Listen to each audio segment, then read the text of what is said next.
If you're new here, my name is RuthAnn. My husband Lance was a service-connected, disabled U.S. Navy veteran. He was sick for 25 of the 27 years we were together, and for the last 12 years of his life, I was his full-time caregiver. This podcast is about caregiving in all its forms.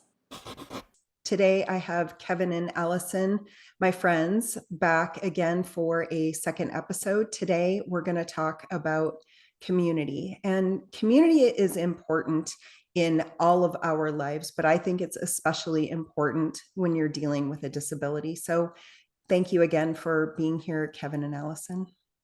Thank you. Why do you think having a strong community is important for people dealing with a disability, especially when you have a child with a disability? For me, I think there is a sense of almost camaraderie, like that you're not alone, that there's somebody else, and not that you want them to struggle, but that there's somebody else who's going through what you're going through, who has been there, and you can offer support, or like can just be somebody you can talk to and they kind of understand, like, I mean, both the struggles and the like good things, right? Like the things that you get to be excited about. So I think it's good to just have somebody who kind of knows what you're dealing with, I guess. Sometimes families that aren't familiar with disability or haven't thought about it will, when we tell them one of our experiences, they'll sort of deny it. So Jameson can walk, but he is very socially unaware. So we actually have an accessible placard so that we can park in the accessible parking spots, just so that he's less likely to get run over in parking lots. And we have had all sorts of problems over the years, especially at his previous school, with parents parking in or just behind the accessible spots for their convenience. And when we had expressed frustrations, they would often be like, oh, it's just for a minute. It's just, right. And so for them, their experience of it is just for a minute. But for us, it was every day for months on end, which would sometimes result in us having to not only not park in the accessible spots, but be able to park there and have to park across the street. And there was one time that trying to get multiple kids across the street into the van, that Jameson almost got hit because somebody else wasn't paying attention. He wasn't paying attention, right? Again, he's socially unaware and had stepped away from the van. Well, I think I was putting a child in a car seat, and he was supposed to be holding on to the car, like just, that was my thing. You just touch the car while mom's getting, one child in. And he just kind of drifted away, and it was a snowy day, and it was just frightening. So it was just, after that, like, and people are just like, well, he can walk, he can do this. And you've had this when you've gone to like Walmart or whatever, those carts that are supposed to be for people with disabilities, like Jameson would be in one, and somebody would come up and say, like, don't you know that that's supposed to be for, people with disabilities? And because Jameson looks very typical for the most part, that they just assume that we're doing things, or that he shouldn't have things that he does. He's over 5 feet tall, 120 pounds. I can't pick him up and put him in like where the little kids go. And so Meyer, where we do our grocery shopping, has the Caroline's carts that have sort of a spot built in for larger folks. And I've had numerous times somebody come up and tell me that Jameson's not supposed to be in one of those carts. And I'm like, yes, he is. Right. And so there's just, for folks that don't live the kind of family dynamic that we live, they just don't understand what it's like. And so even if there's another family that has a kid with Down syndrome or spina bifida, or something else, just they're more likely to understand that these things actually really do build up, that they are big problems, that, as difficult as it is navigating public school, and does your kid get the teacher that they want, right? Figuring out whether or not the school is actually allowing them to go on field trips, for instance, and what it takes in order to make that happen is just a whole nother order of magnitude. And so even if another family, another part of the community can't understand exactly what you're going through, for somebody to understand why it's a big deal and why it's hard, there's at least a value of knowing that what you're navigating is recognized, that it's seen, and that it is often seen to be a problem with the larger community. And that, I don't know that it makes it easier to do, but at least you're not doing it on your own. Yeah. Right. It sounds like there's a sense of peace and calm in just having that community who understands, but also not having to constantly explain yourselves. Yep. Can you share a story about a time when your community made a real difference in your lives? So it's kind of community in a sense that Alicia from in Idaho, she like owned her own like therapy company. And there were times, so we were applying for something called Katie Beckett, which is it's Idaho related. It's Medicaid. And we were applying for that, and I had applied a couple different times. Did you just spill? I just did. Sorry. I've got problems. So we had applied for Katie Beckett and we'd been denied. And I'm like, I don't know how to apply for this. And she's like, oh, well, you have to apply for Social Security first and be denied before you can go apply for Katie Beckett. But I had no idea. Like, I would have just kept applying for Katie Beckett over and over. But until we get denied by Social Security, we couldn't even apply for Katie Beckett, or they were always going to deny us. But there's nowhere, anywhere that this is told to you. So again, it's something you don't know, that you didn't know. And somebody was able to come alongside us and be like, oh, let me help you fill out this paperwork. You're going to get this denial, all this stuff. So it was something that was helpful, where like somebody in our community was able to help us through getting that. So do you have any? So I tell this story in one of my books. When we were in Idaho, there was a family that we were very close with. Sarah and Stephen are the parents. They had 4 children. We would often have like a bunch of folks for trick or treat. We'd all gather at one house. We'd have like a chili or a soup dinner, and then like all of our kids knew each other from school and church and various kinds of stuff. And our neighborhood was fairly enclosed, and small enough that you could walk it. And so we just get a big group to have dinner and then go trick or treat. And we were doing this one year, and Jameson again was he could walk, but when we left, within like 2 hours, right? He's slow. He doesn't have the same stamina. He often wanted to look in people's houses more than he was interested in the candy. So he would kind of look, and when it was time to leave, he would sometimes cry leaving that house because he wasn't done looking. So within like 3 houses, most of the kids are 8 houses down already, including our other 2. And I remember Stephen looking back, and he saw Jameson, and this is one of those places that Allison and I kind of had to split up so that our girls weren't running off down the road by themselves. And he saw that Jameson and I were just behind, and he picked up one of their kids, put their kid on his shoulder, and he came back. And we only got to like 15 houses in the hour and a half, right? And he missed out seeing his kids at all the other houses. The kid that was with us missed out on some of the candy. I got this far without tearing up. I tear up every time I tell the story. But us not walking by ourselves meant more to them than the candy, than being able to run with everybody else. And for me, that was just an instance of, you and your experience matter more than these other things. And because the whole dynamic was a certain way, we're going to stay back so that you're not just walking by yourself. And that meant the world to me. Yeah. It still does. When I think of this family, this thought always comes to mind, that we mattered to them in order for them to just, And for them, like it wasn't that big of a deal, right? It was like I don't know, an extra gallon of candy or whatever. It was not being with the big group, but it meant so much to us that this was not just us doing it on our own. Wow, that's beautiful. The sacrifices that your friends make, something that they didn't have to do. Yep. Well, what does your support network look like? Family, friends, colleagues, other communities? This is complicated. We lived in 3 different states. Jameson was born in California. We've said we lived in Idaho. We currently live in Michigan.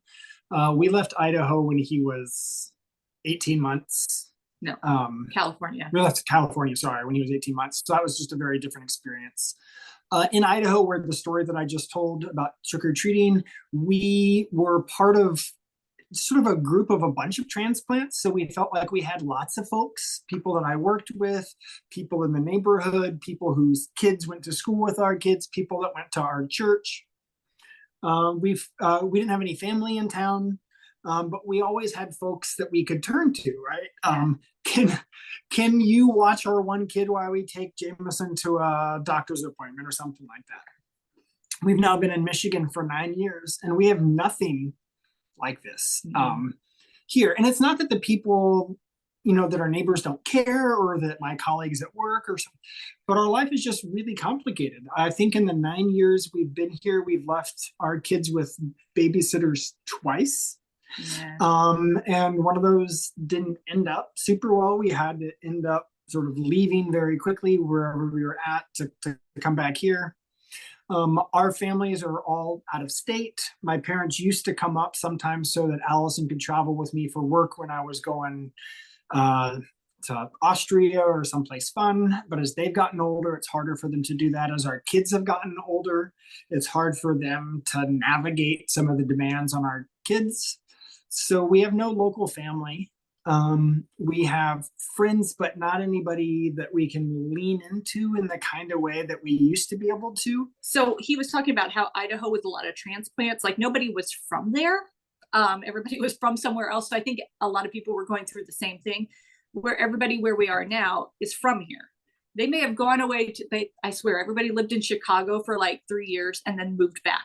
So everybody is from here. They're related to everybody from here, or they went to school with everybody from here. So there's not a lot of transplants. And so a lot of these people have been friends for 30 years, and breaking into a friend group of people who've been friends for super long is difficult. And we haven't, like where we had kind of a community of people that were, parents of disabled kids in Idaho, we don't have that same community here. Mm-hmm. So I think a lot of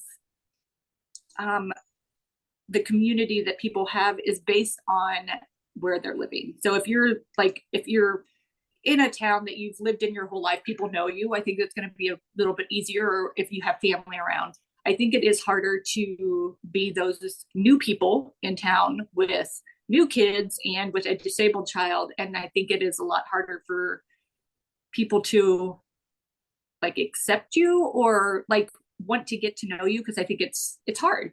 So and our life is hard. And just even doing things with people that might be our friends is a lot more complicated. We've got a 17-year-old that we can't leave by himself. Right. We don't have a babysitter that understands him to know what to do. He's qualified for community living support, CLS, for the last 5 years, but we've never been able to actually find somebody that is willing to do the work at what the state is willing to pay. And so even if some friends are like, oh, we're going out to dinner, it's hard for us. Do we leave Jameson with his sisters? And as they've gotten older, we can do that some more now. But even just the kinds of day-to-day things that you do with your friends, or, they're all taking their kids to go canoeing or something like that. Is this the kind of thing that we can do with Jameson? Is it going to be a bad experience for him? So it's been the older that he's gotten, the more the developmental gaps between him and other kids his own age have increased. When you've got a 5-year-old and a 3-year-old playing with your neighbors who have a 3-year-old, I mean, that's one thing. But when our cognitively disabled autistic 17-year-old is sort of in a context with his peers who are driving, going to movies on their there's just no connection.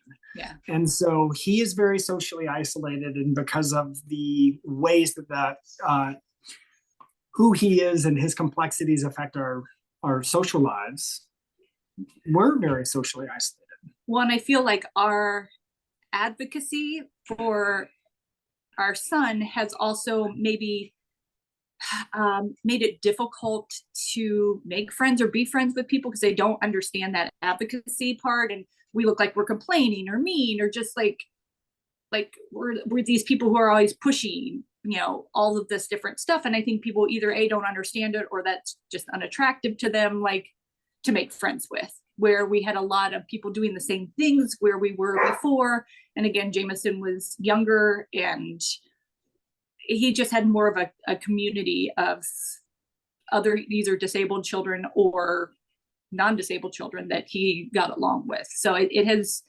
moving to Michigan has been difficult for a lot of those reasons. So since your community of support was so strong in Idaho, did you find that a big surprise moving to Michigan, how hard it was to build your community of support? Definitely. I think Idaho kind of gets like a bad rap of like, oh, there's nobody who lives there.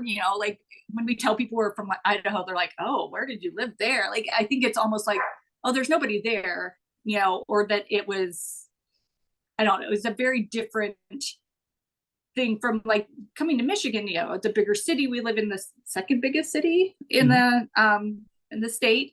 And I think coming here, I thought we would have more supports, more, basically more supports in different ways than we did. And then it was definitely not what I thought it would be. I mean, it's been harder to get therapies and like he was talking the CLS. So it's just been harder to get a lot of the things here than I thought it would be coming from Idaho. As a bigger state with a higher population, navigating Michigan's social support services has been a lot more complicated than it was in Idaho. There was sort of one system that we had to navigate there. And it took us over a year to figure out even which of a number of different programs that we were supposed to be trying to get Jameson into. And so figuring out what that looks like has been trickier. And it's also been, I don't think this is unique to Michigan. I think that there's a Canadian version of this. I think that there's a Wisconsin version of this, but we have what we call here West Michigan nice. There's just sort of like, you're supposed to be pleasant and friendly, but and so when we complain about the way in which, a Christian school has just been fundamentally horrible for our son, that people just weren't willing to care. And these are the schools that these people grew up in themselves and their kids now go to, right? We're seen as sort of the outliers, the complainers.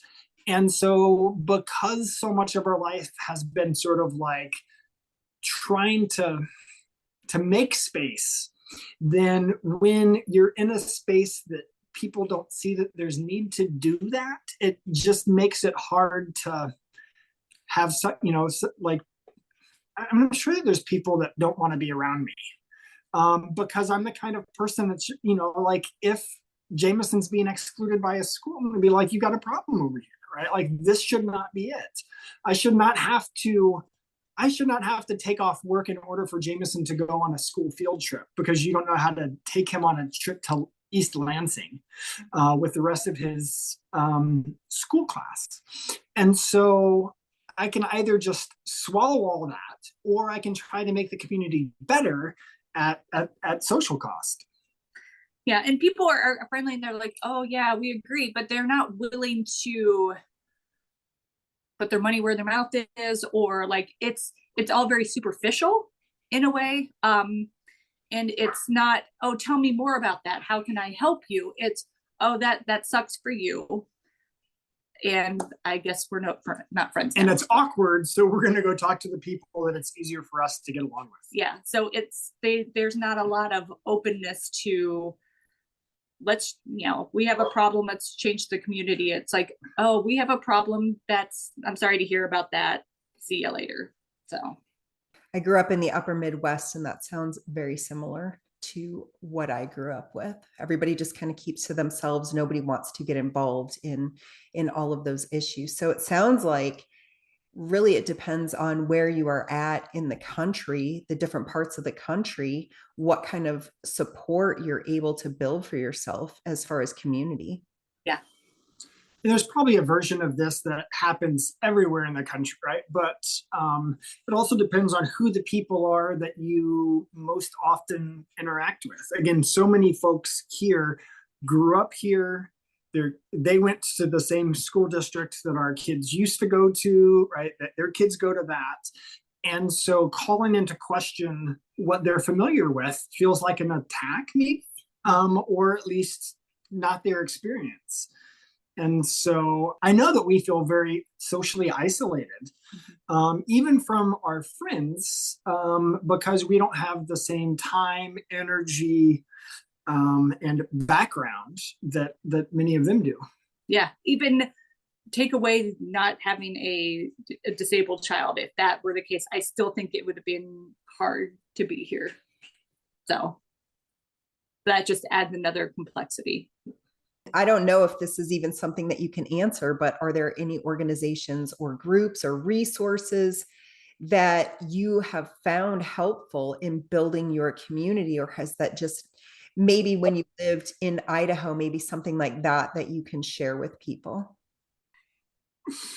There weren't really there, and maybe there are groups here, but like I would try to join some like neighborhood play groups when the kids were younger, and it was not fun.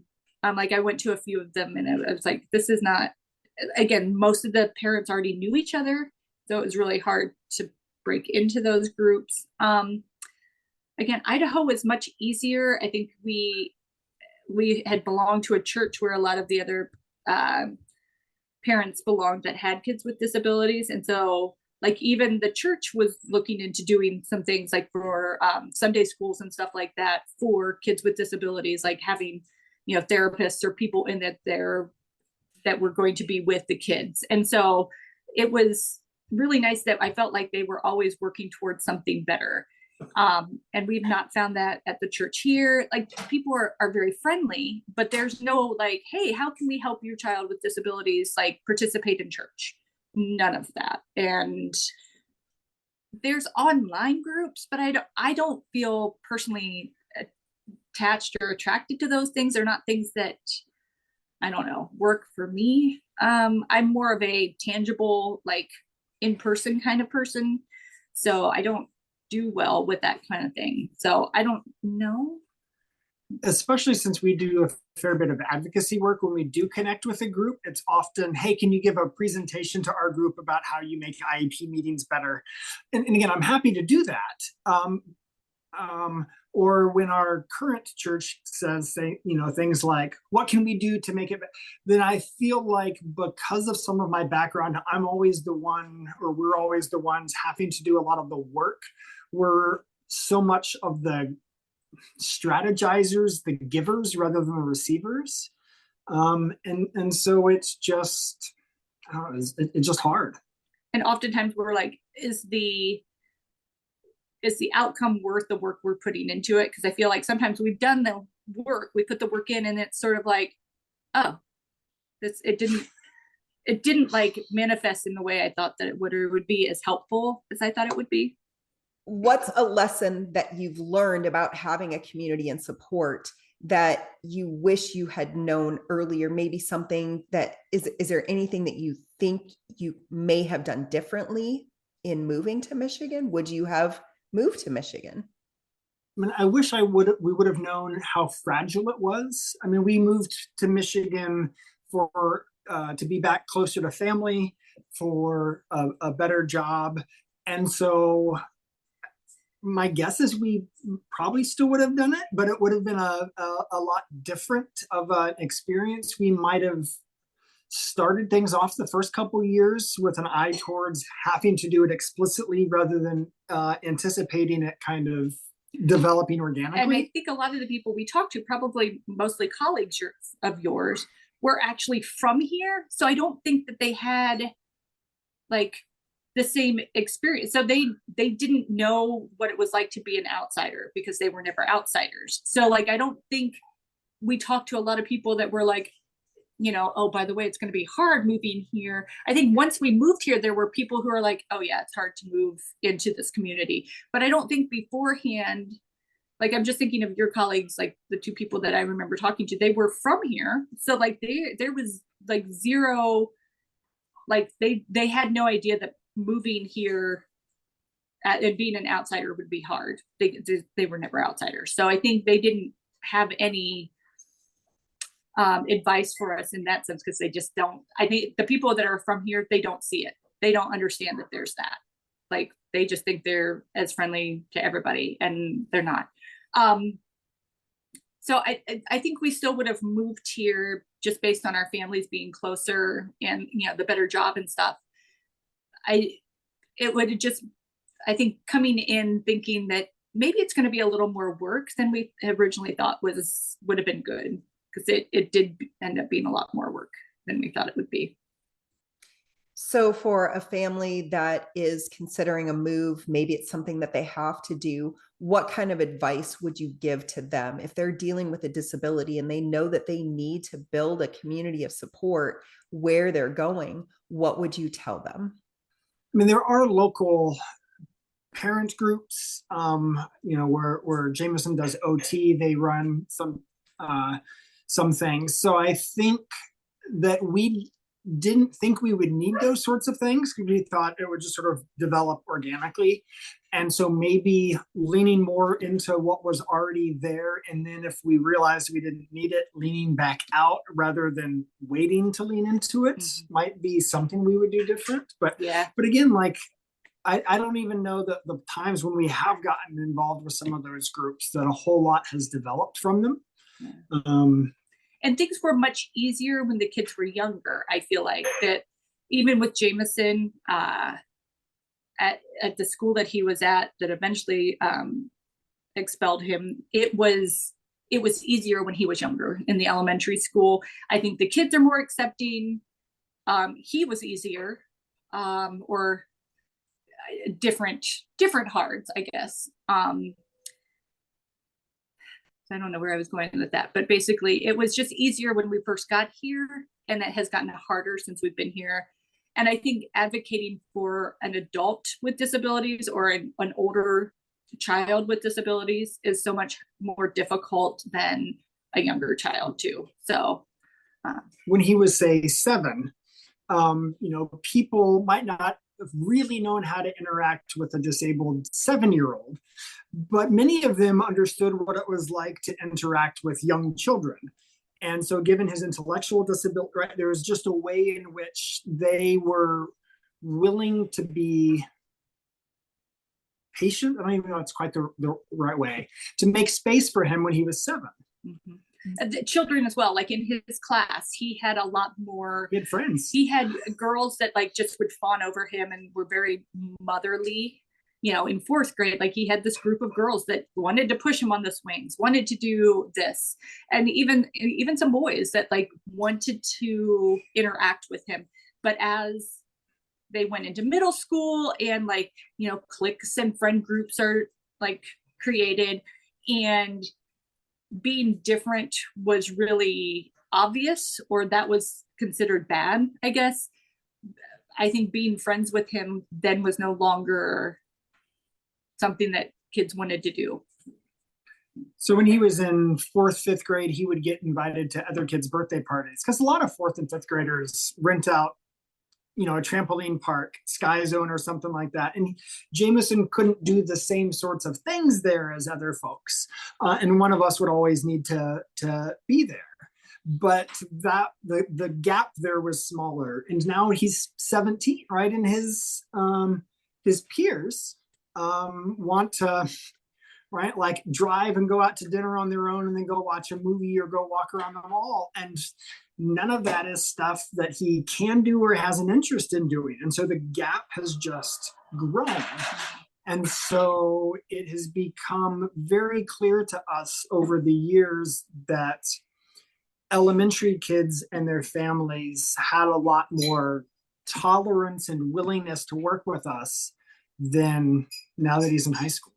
Well, while you're trying to build your community of support, because I assume that you're still trying to do that, as you're navigating this in a community that is hard to become a part of, because it sounds like there aren't a lot of people that move in from other parts of the country or other parts of the world, what are some things that you would like the locals to know? How could they be more inviting and more inclusive as a community?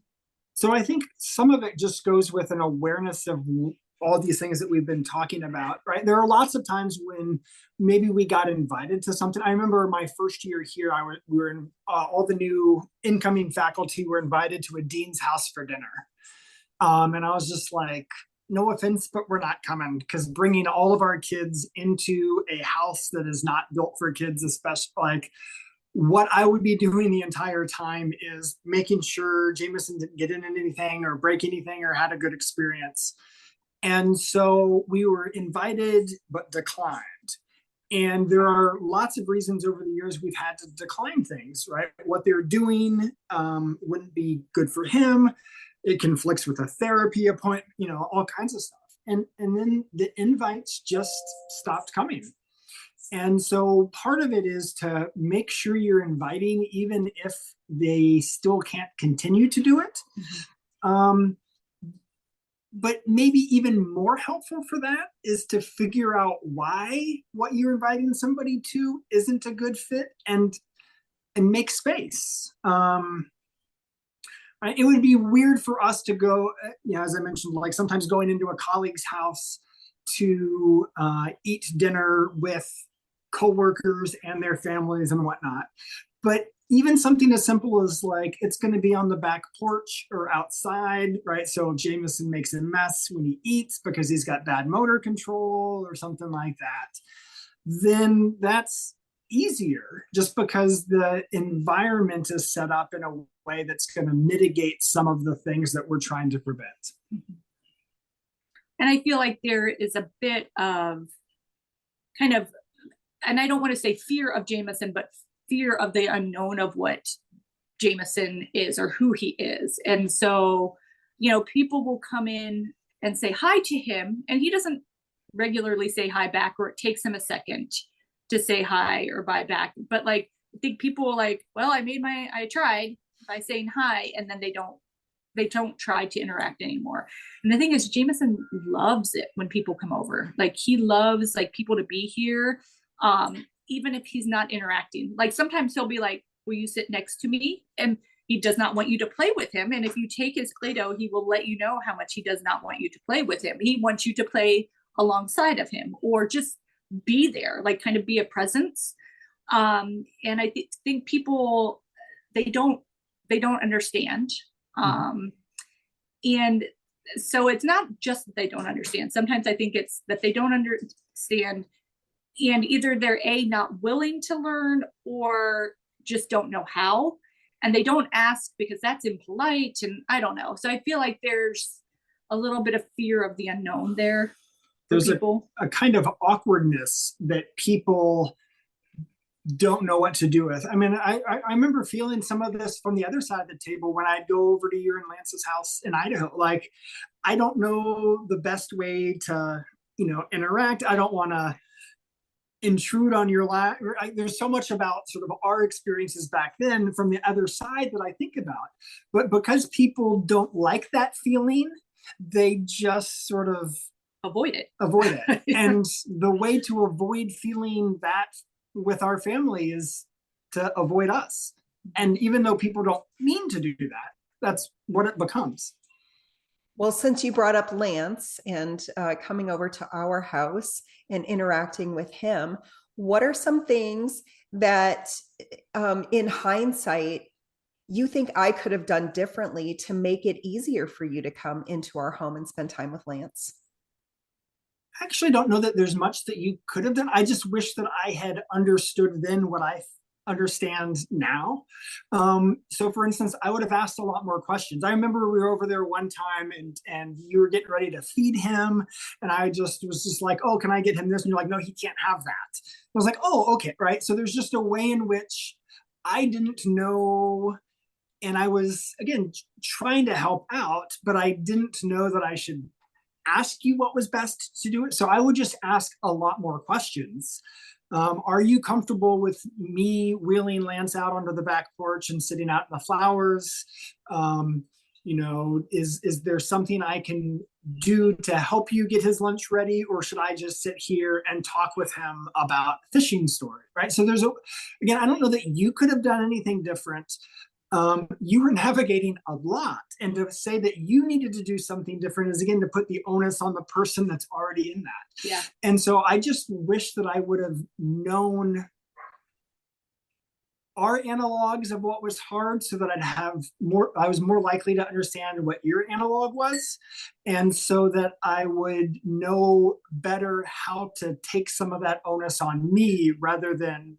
And to kind of push through the awkward, Yeah. like to push through the uncomfortable feelings that we might have been experiencing, instead of like making you feel uncomfortable, right? Like, or like that you had to make us feel comfortable in that situation. Because I still feel like sometimes we do that when Jameson, like when people come over, I'm like, okay, Jameson, you say hi, or I have to tell them, oh, he needs this or that, and nobody's asking. I'm just telling them. And again, putting more work on me than on like the person who's here trying to talk or whatever. So I remember one time being over at your house and Lance was telling me a very particular fishing story.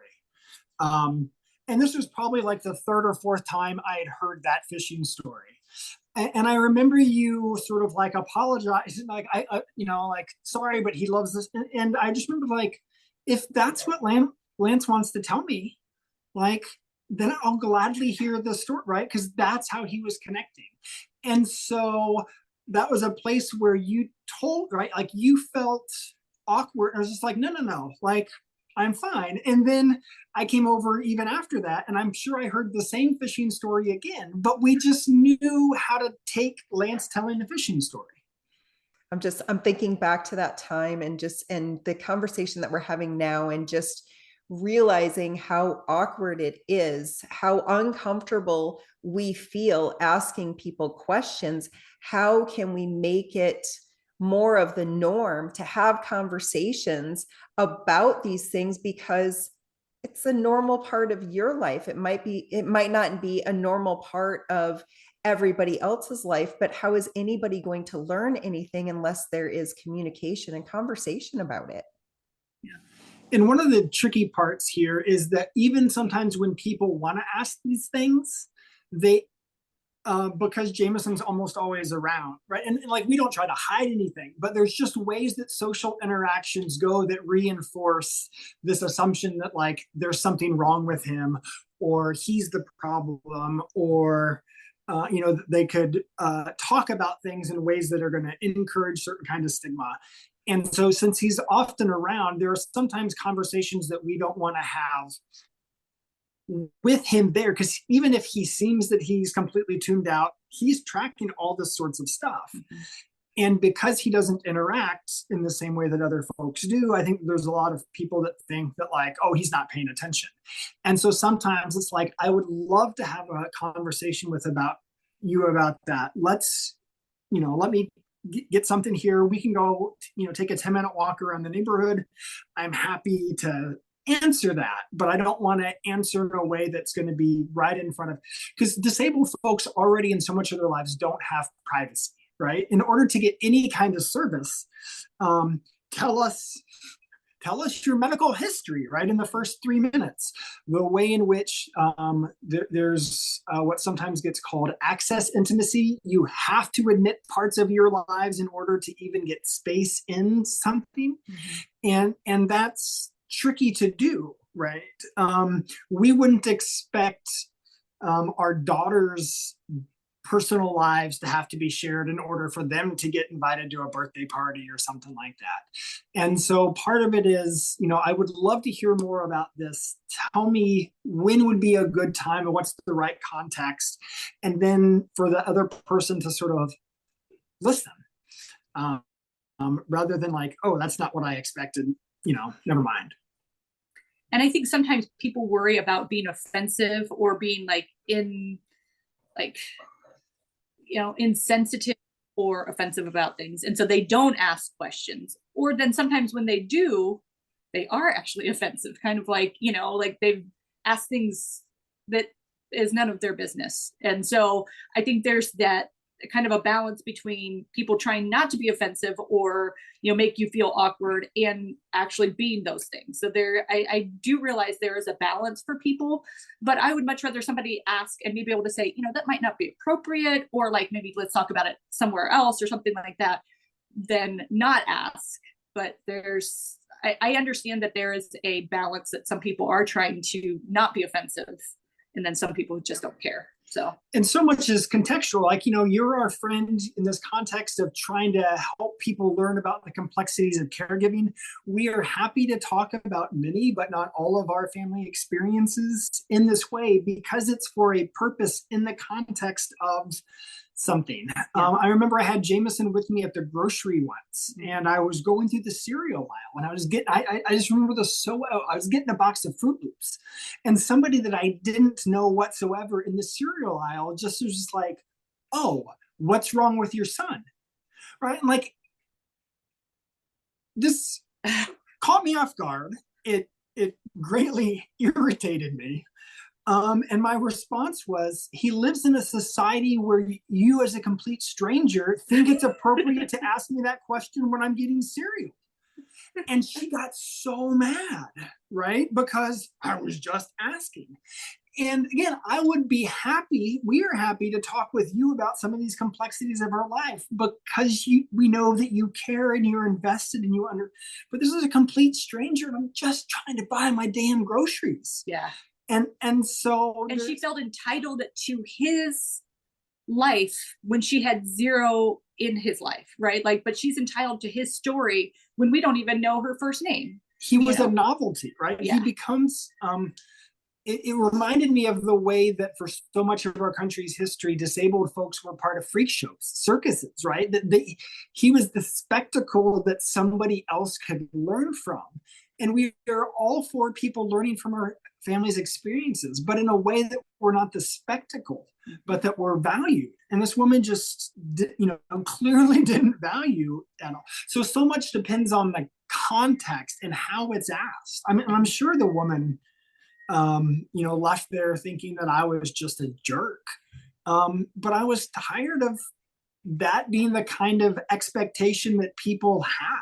Mm-hmm. And when we tell people, sort of when we do have interactions with folks and we try to tell them the way that their assumptions actually devalue our son, right? They often sort of default to, but my intentions were good, right? Well, I meant well. I didn't mean to. And I would rather somebody insult us not meaning to than insult us on purpose in most ways. But at least if somebody's insulting you on purpose, they own the harm, right? And people then go back to, but I didn't mean to. And it becomes this kind of like protectionist. And if you're not willing to just say, oh yeah, I didn't think about that, and I can see how this would really be part of the problem, I'm sorry, I'll do better. Then if you're not willing to do that on sort of a basic question, then I just don't think you're going to really appreciate the complexity of our lives as part of yours. Mm-hmm.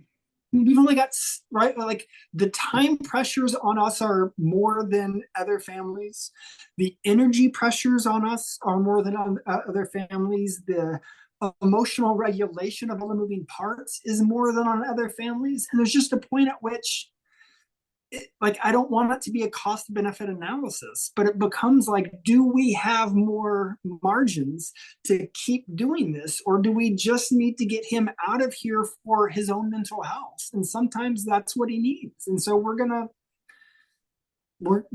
prioritize that rather than the person that is being voyeuristic, again, maybe well-meaning voyeuristic, wanting to know the details of our family lives and why it's weird. Your community was so strong. I knew you in Idaho, and I knew what a strong community you had there. And so it really surprises me to hear that your community sounds almost like it's non-existent in Michigan where you're living. And community is so important. I know that from all my years of caregiving for Lance. You know, I was his full-time caregiver for 12 years. And had I not had community, I could not have done it. And the two of you have each other, but having community outside of your family is so important.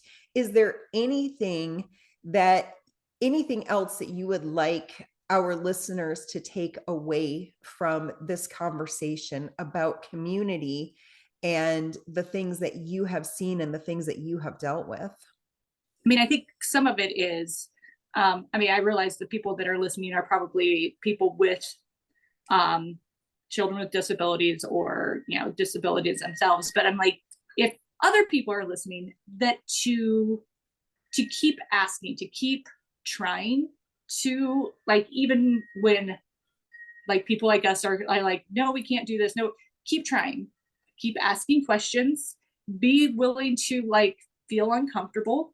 And when you get an answer that maybe you don't like or makes you feel uncomfortable, like reflect on that instead of like being like, why would they even say something like that? You know, like, why would they be so mean to me? It's not that we're being mean, it's that we're trying to help you understand, and maybe it doesn't feel good. I think at least she is like good, fun people to be around. Like, you know, be our friends. And I don't mean that in a needy way. And again, most of your listeners are probably in other parts, but I suspect there's a lot of folks in positions like us. And to be frank, like, it sucks. It gets old. We both feel very, very isolated. And I mean, if it just so happens that anybody that knows us listens to this, they're probably going to be like, oh crap, I didn't realize that they felt this way. And it's not that we necessarily think people are bad people, but like, our lives just complicated in a way that lots of folks don't understand. And it'd be nice to feel like we matter to folks. And I do know that other people, like I have, you know, people that we know here, that they also have 3-4 kids, and they're doing a lot too. So I think adding the complexity of our lives and like keep trying with us, they're like, you know, losing sleep or have lack of sleep just dealing with typical kids. So I get that. But so because there are people that I've done things with, and I just know that their lives are also complex. And so it's hard for them to be like, let me work harder at being your friend when I still have all of this going on in my life too. So I get that. It's weird because I do have friends that have kids, you know, and I understand why they aren't trying, or not, I shouldn't say trying, but that it's hard for them to, you know, continuously ask us to do stuff because they are going through a lot on their own.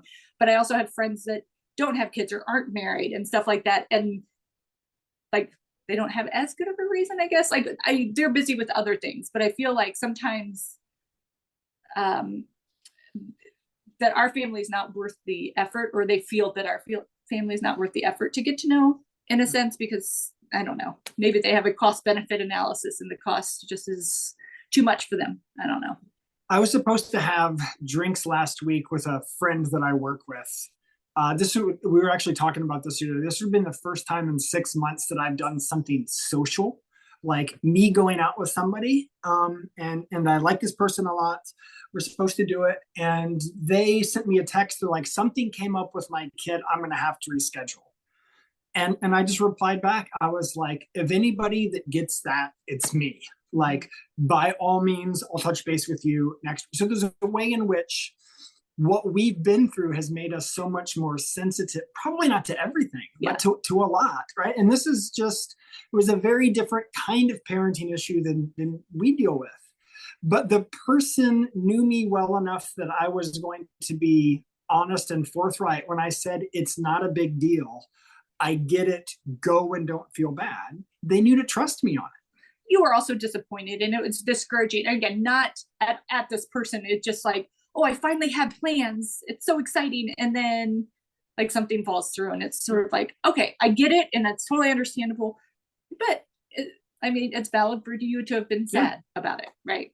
Yeah, and in part, not because we were going to get together, but in part because this was the first time in 6 months that anything had this, right? So there's a way in which I was sad because this was so rare, and not because like something about the person. So if that particular person is listening, like it was, right, like I'm glad that we had made time to do this. I think we're going to try again this week.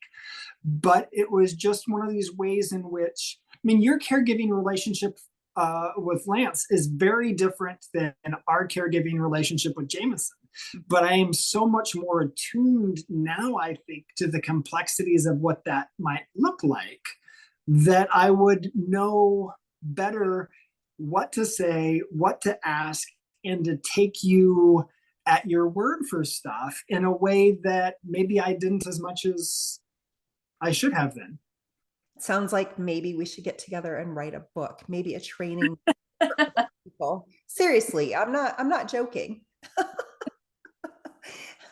Something that might be helpful to other people who are not dealing with disability or illness. Well, I so appreciate your openness and your honesty in sharing all of this, Kevin and Allison. We've got a few more episodes coming up.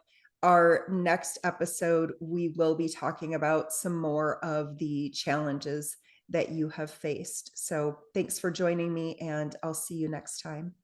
Right. Thank you.